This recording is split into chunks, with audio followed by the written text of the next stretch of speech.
হিন্দু রাষ্ট্রের জন্য যুদ্ধ করতে গিয়ে মারা গেলে সেই মুসলিম সৈনিকের হুকুম কি?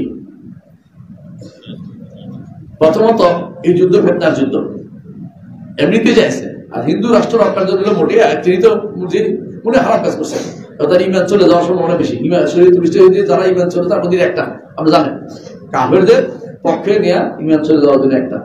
এখন তিনি যদি বলেন যে ওরা তো ইসলামিক না, তাহলে তারা ইস্তেহাদের বলছিল, কথা বোঝেন। এখন কেউ যুদ্ধ কি ইসলামের জন্য করতেছে? আসলে কেউ কি ইসলামের জন্য করতেছে? ভালো করে দেখেন, কেউ ইসলামের যুদ্ধ করতেছে না, বাবা জাতীয়তাবাদের যুদ্ধ করতেছে। এই জাতীয়তাবাদ ইসলামে কি খুবই মতবাদ, পুরোটাই একটা, পুরো জিনিসটাই ভুলের প্রতিষ্ঠিত। আপনি কোনখান দিয়ে বাঁচবেন? নীতিটাও খারাপ, যারা করছে ওইটাও খারাপ। আর মেয়েগুলিতে আচ্ছা, কোন মেয়েকে শরীয়ত বলেছে যে বাইরে তোমাকে সারাইতে হইব, যুদ্ধ বিমান সারাইতে হইব? কোন ইসলাম করছিল? পাকিস্তানে করলেও হারাম, বাংলাদেশে করলেও হারাম, ইন্ডিয়াতে করলে হারাম। দেখো হারাম দেখবে সব জায়গাতে। তারা এই দায়িত্ব কে দিছে? তার তো অন্য কাজ আছে। এটাই তখন অধিক পর্যন্ত চাচ্ছে ওরা।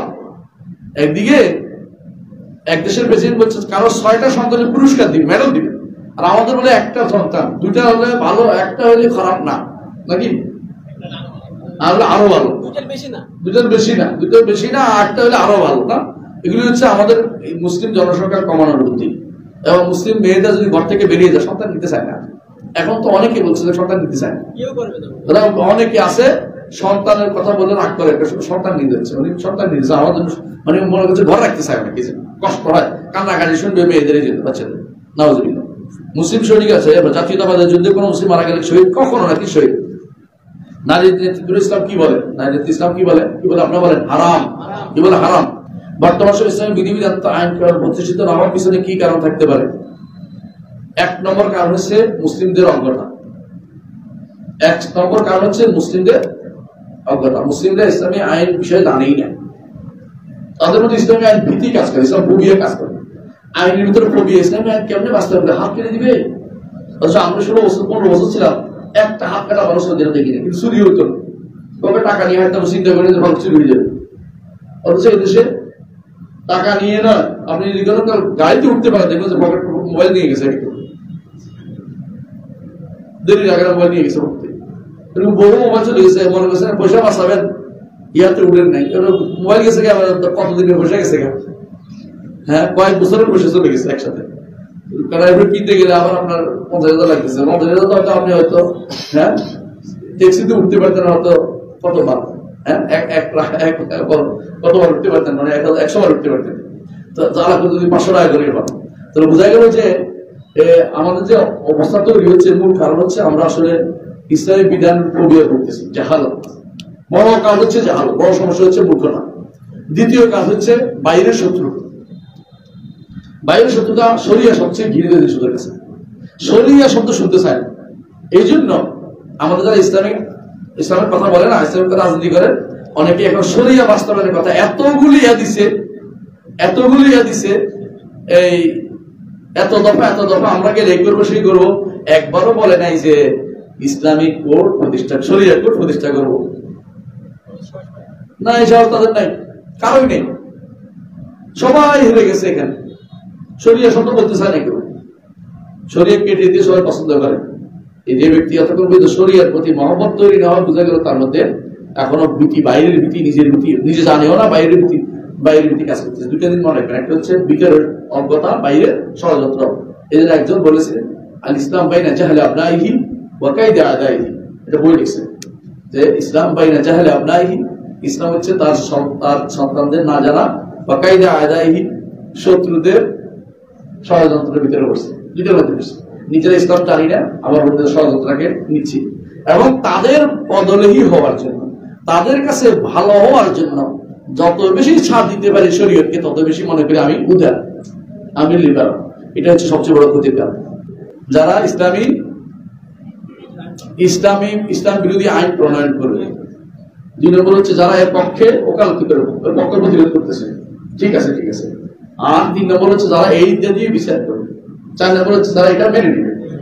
প্রত্যেকটা এরকম। কেউ যদি এখন কোনো বলে নারী আর পুরুষ সমান পাবে, ছেলে আর মেয়ে বাবার থেকে সমান পাবে, যে আইন করছে সেও কাফের, যে আইনের পক্ষে ওকালতি করবে সেও কাফের, যে কেউ যে কেউ বিচার করবে সেও কাফের, যে মেনে নিবে সেও কাফের। বুঝছেন কিনা?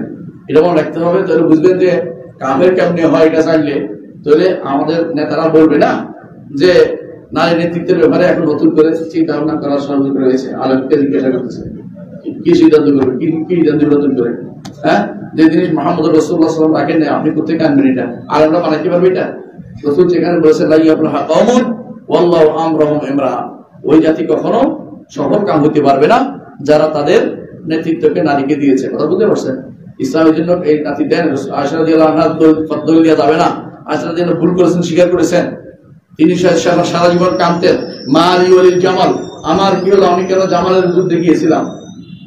তিনি জামালের যুদ্ধ করতে যান নাই, মূলত তিনি গেছেন তাকে প্রতীক হিসাবে নিচে ফয়সালা করতে, কিন্তু যুদ্ধ লাগিয়ে দেওয়া হয়েছে সেখানে, এটাও আপনারা জানেন। আর এটা কোনো রাষ্ট্র পরিচালনার জিনিসও না, এটা রাষ্ট্র পরিচালনার জিনিসও না, এটা ফিতনার জিনিস, সবাই জানে। সাহাবায়ে কেরাম যা করছে, যদি দলিলও দেওয়া যায় না, দলিল নেওয়াও যায় না, দেওয়াও যায় না, এইভাবে আলোচনাও করা যায় না। এখন অনেকের কাছে মনে হয় কেন করবো না, কেন করবো, শরীয়ত বিরোধী কাজ করতেছে। আপনি আকীদাও জানেন না, প্রথমটাই জানেন না, আপনি কোনো কিছু যোগ্যতা অর্জন করতে পারেন নাই। ইসলামী রাষ্ট্রের প্রথম কাজ হচ্ছে আকীদাটা জানা, এটাও আমাদেরকে জানতে হবে। আল্লাহ বুঝতে হবে না। ইসলামী রাষ্ট্র ব্যবস্থার ইতিহাসে কোন নারীকে শাসক বা বড় পদে কোন নিযুক্ত করা হয়েছে এমন কোন নজির আছে কি? না, জোর করে কেউ করছে, আমরা জুলুম করছে কেউ। ভারতে ছিল সুলতানা রাজিয়া, ভারতে ছিল সুলতানা রাজিয়া, আর মিশরে ছিল একবার শাহজালাতুদ্দৌলা কইতে পারেন, শাহজালাতুদ্দৌলা। উনি কি করছে, ওনার স্বামীর বদলে উনি চালাইতো, স্বামী মরে গেছে, উনি চালাইতে গেছে, আলহামদুলিল্লাহ অন্যেরা এসে রাখো তাই কেমন চলবে না, বসাই দিছে। সুলতান রাজিয়া তার ভাই উঠে দিছে, সব চলবে না তোমার সমস্ত, তুমি পুরুষের মতো হাঁটবে, চলবে না, বড় থাকো। আল্লাহ তুমি ওর বিয়ে করছে, আল্লাহ দুনিয়ার সাথে যুদ্ধ করতে গেছে, আল্লাহ দুনিয়া প্রস্তাব দিয়েছে তুই যুদ্ধ করবি, ঘর দেখবি, বিয়ে করা, আমার তো বিয়ে করছে, বিয়ে করে মরে গেছে। করুন জায়গা এটা জানার ইতিহাস। তো মূল কথা এটাই যে ইতিহাস, ইসলামের ইতিহাস নজির নেই। এখন এটা শুরু হয়েছে কারণ কি? আমরা হেরে গেছি, তাই আমরা হেরে গেছি। নিয়ম হয়েছে, ইবনে খালদুন বলছিলেন আল মাকবুল দাইমান ইয়াত্তাবিউল গালিব, আল মাগলুব দাইমান ইয়াত্তাবিউল গালিব। যারা পরাজিত শক্তি সবসময় বিজযুক্তের অনুসরণ করে। একটা সময় ছিল হিন্দুরা যখন চলতো আমাদের মতো লম্বা তামা করে রাখতো, আর এখন আমরা মুসলিমরা হিন্দু জামা পড়তে পছন্দ করি।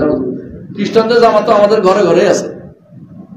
হ্যাঁ, একজন মানুষ সাহেব হইতে হলে খ্রিস্টানের জামা পড়তে হয়, প্যান্ট, প্যান্টের মধ্যে শরীরের সব বাস বোঝা যায়। প্যান্ট শার্ট পরা কি এগুলো বৈধ কাজ? এটা আমাদের শেখ আলবানী রহমতুল্লাহ বলছে এটা দুই কারণে হারাম। একটা হচ্ছে ইউরোপিয়ানদের অনুকরণ, আরেকটা হচ্ছে শরীরের যে জায়গাটুকু ছত্রের মোকাল্লা, যেটা ডেকে রাখতে হবে, ওইটার বাস বেশি প্রকাশ পেয়ে যায়। বুঝলেন কথাটা?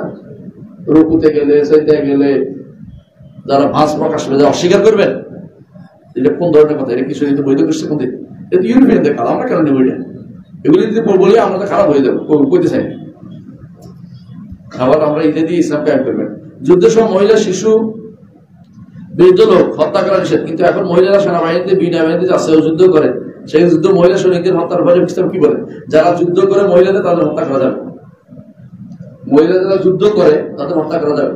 এটা হচ্ছে যে সমস্ত মহিলা ঘরে থাকে, কৃষক, যুদ্ধ অংশগ্রহণ করে না, বাজারে আছে, দোকান কাজে আছে, এদেরকে যুদ্ধ যারা অংশগ্রহণ করে এরা সবাই সবকে হত্যাযোগ্য। কাফেররা যারা যুদ্ধ সব হত্যাযোগ্য।